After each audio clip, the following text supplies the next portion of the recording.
Hello, fellow cyborgs, and welcome to a book review. Today I'm going to be reviewing Deathless by Catherynne M. Valente. I look a bit odd today because I drew inspiration on my makeup from one that Maria Morevna wears in her trials in Deathless. First, the powder, like snow, swept over her cheeks and brow with a heavy puff of ram fleece. Then, to line her eyes, Maria chose a tiny carved pot of gold pigment like an icon, a saint's eyes. Each of her lashes she lined in silver, the wetness of it cool and slippery on her skin. Then she took up a thin boar's hair brush and dipped it in crimson, carnelian dust. Under her brow bone she drew a long red line, and over her lids she drew a darker scarlet still, like the blood that pools at the bottom of a heart. Red compels. She pinched her cheeks and rubbed a tiny ruby bronze cream into them. The lips came last, the mouth that Bolcia Yogoda said was the tool of the living. She found among the forest of lipsticks a fearful autumnal shade, like fire, like dying leaves. Now, before we go any further with this review, I would just like to say in advance that this received 5 out of 5 stars. If possible, it would have received 6 out of 5 stars from me. So, you know what's coming ahead. And also, before we begin, one more thing. Book haiku. Bloody life, run on. Salt and snow melt below the flaming firebird. Deathless is awesome. Catherynne M. Valente wrote the Fairyland books, of which I've read the first 2, and you know how much I love. So I figured going into Deathless would be probably an easy bet that I would enjoy myself, and I did very, very highly. This book is a retelling and expansion on the Russian fairy tale Koshi the Deathless, whose main protagonist is Maria Morevna, a very fierce warrior soldier woman who charms Koshi the Deathless. But of course, every fairy tale has a hiccup, and in this one it comes in the form of Ivan Nikolaevich.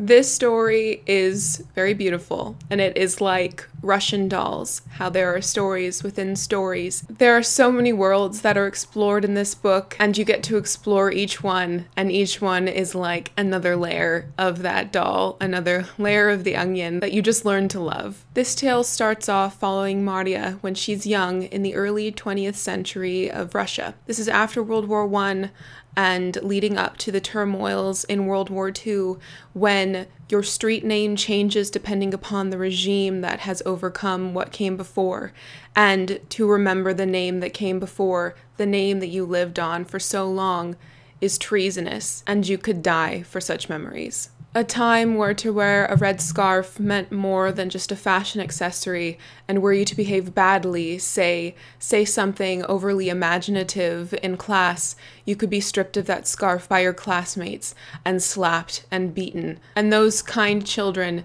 demonstrate how much shame you should feel for what you have done. Maria grows up watching birds fall into men and court her older sisters, and she dreams of the day where a bird will come for her. And that day comes, and so does the man. Koshi the Deathless takes her into his world, into Buyan, into the realm of everlasting life, where he wars with his brother V, the Tsar of Death, where no one is safe, where nothing is sacred, and where the balance between life and death is ever tilting toward the black. So as I said, this starts off in historical Russia. I had to do a bit of Wikipediaing, I'm not gonna lie, when I started up, just to see the sorts of turmoil that was coming on, and in essence, it's just years and years of revolution, going from the Tsars, Tsar Nicholas II, Anastasia, you know, that sort of imperialistic time, to revolutionary and communistic times, and those times did not roll over peacefully. But you don't need to be an expert. You don't need to do much more than a few clicks of the Wikipedia to feel you've got a solid enough background to understand what's being alluded to. And Catherynne M. Valente doesn't make it a big part. If you aren't literate in Russian literature and history, you're not going to miss out. The entire way that the language is used and the characters and how the story is expressed, I feel like I now have a bit more of an understanding of the flavor of Russia, of its culture and its literature and its folklore. It is something very strong and bloody and dark, and yet full of life and fierce. And it is something that really makes me excited to learn more about. So if you want to get a bit of a flavor of Russia, I think this is probably a good place to start, coming from someone who knows very little about that country. This is also a magnificent example of a fairy tale for adults. There happens to be a few sexy times in here. There is also death and blood and grief and loss. But there are also sparkling moments of imagination and wonderful foreshadowing. She uses an amazing technique throughout the book where something happens in threes. And it happens when Maria's 3 older sisters marry birdmen one after another.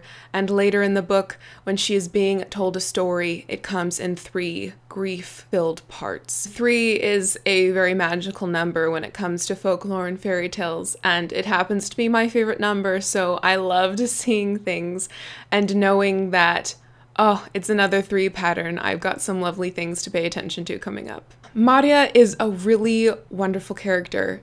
As I described what I think of when I think of as Russian folklore, fierce and bloody and full of life, this is Maria, and she's amazing. She's incredibly capable, loves to hunt, is a soldier before there even is a war for her to fight. And she is one of the fiercest and most unapologetically alive women that I've ever read of in all of my years. She's an utter powerhouse. It was just so much fun to learn about. I don't know if she could ever respect me. I don't know if I could ever keep up with her, but I wish that we could sit over a pot of tea and use jam to sweeten our cups and just talk about things important and not important over the course of an hour or 2. In this book as well, Maria grows up on the stories of Alexander Pushkin, who is a real-life Russian writer, and his tales give her the dangerous imagination that she is shamed for by her schoolmates, and also gives her the will to run away with Koshi the Deathless. This book made me put some of Alexander Pushkin's works on hold at my local library. I haven't had a chance to tiptoe into them yet, but what is better than a book that inspires you to read many more books? So as I said at the beginning, this was a 5 out of 5 star book for me, one of my absolute new favorites. One of my absolute favorites, not even new. That doesn't even matter. I hope that if this piqued your interest at all, that you will pick it up very soon. Please leave me in the comments down below the name of one of the fiercest females that you have ever learned about, read about, or known. Thank you for watching, and until next time, continue to be lovely.